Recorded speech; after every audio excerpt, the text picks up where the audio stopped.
കഴിഞ്ഞ വർഷത്തേക്കാൾ ഒരുപക്ഷെ കൂടുതൽ കഷ്ടപ്പാടുകൾ ഈ പ്രാവശ്യം അയ്യപ്പന്മാർ സഹിക്കേണ്ടി വരുമോ നേരിടേണ്ടി വരുമോ എന്ന ഭയാശങ്കയാണുള്ളത്. കാരണം അയ്യപ്പന്മാർക്ക് ആവശ്യം അവർക്ക് വിരിവെക്കാനുള്ള സൗകര്യമാണ്. 2 അവർക്ക് മലമൂത്ര വിസർജനത്തിനുള്ള സൗകര്യം.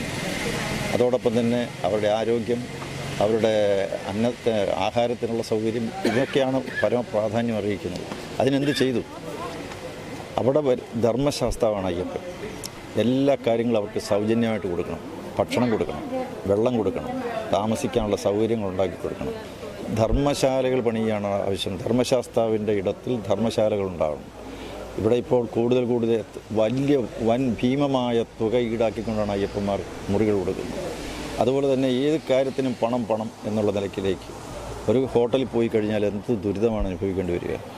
അപ്പോൾ ഹോട്ടലുകാരെ സംരക്ഷിക്കുക, അതിലൂടെ വാണിജ്യവൽക്കരിക്കുക, ഇത് ലാഭമുണ്ടാക്കുക, ഈ ഉദ്ദേശം ഉള്ളതുകൊണ്ടാണ് അന്നദാനം അനുവദിക്കാത്തത്. എത്രയോ ആളുകളുടെ അന്നദാനം നടത്തിക്കൊണ്ടിരുന്നതാണ്. എത്ര ഭംഗിയായിട്ടാണ്. പണ്ട് പമ്പാ സദ്യ, ആ പമ്പാ സദ്യ പമ്പയിൽ ഒരു വൈദ്യനാഥൻ എന്ന് പറഞ്ഞ് കോയമ്പത്തൂർ എന്ന് പറഞ്ഞൊരു ട്രസ്റ്റിൻ്റെ അധികാരി എത്രയോ ആയിരക്കണക്കിന് ആളുകൾ 24 മണിക്കൂറും ഭക്ഷണം കൊടുത്തൊരു കാലം ഉണ്ടായിരുന്നു. അയ്യപ്പന്മാരോട് സംതൃപ്തരായിരുന്നു.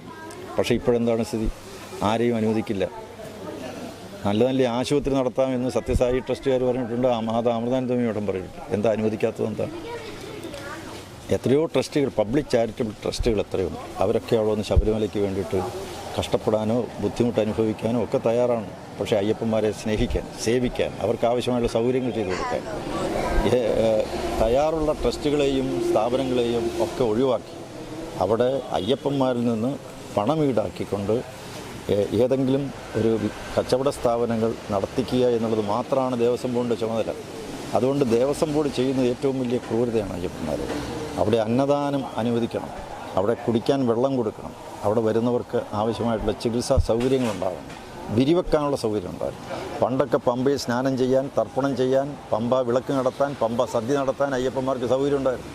ഇപ്പോൾ എന്തെങ്കിലും ഉണ്ടോ? സൗകര്യം ഇല്ല എന്നുള്ളൂ. ഈ ആചാരങ്ങൾ അനുഷ്ഠിക്കാൻ വയ്യ എന്നുള്ളത് മാത്രമല്ല, നിന്ന് നിവർന്ന് തിരിയാൻ പോലും സൗകര്യമില്ല. അവിടെ വന്ന് സ്ട്രക്കാകുകയാണ്. അവിടെ വന്ന് ആളുകളാകെ വന്ന് ഈ വെയിലും കൊണ്ട് മഴയും നനഞ്ഞ് അവർ അവിടെ നിൽക്കുകയാണ്. അവർക്ക് യാതൊരു വിധത്തിൽ ഷെൽട്ടറില്ല.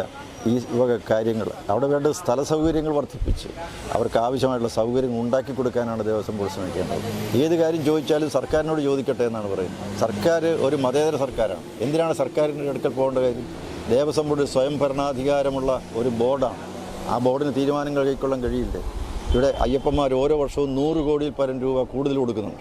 കഴിഞ്ഞ വർഷം 450 കോടിയിൽ പരം രൂപ കിട്ടും. ഈ പ്രാവശ്യം ചില പക്ഷേ 600 കോടി കവിഞ്ഞവർ. ഇങ്ങനെ അയ്യപ്പന്മാർ പണം കൊടുക്കുന്നുണ്ട്, വേണ്ടതല്ല എല്ലാം ശബരിമലയ്ക്ക് വേണ്ടി ചെയ്യുന്നുണ്ട്. പക്ഷേ അവരോട് കാണിക്കുന്നത് ഒരു അവഗണനയാണ്, ക്രൂരതയാണ്, ഉപദ്രവമാണ്.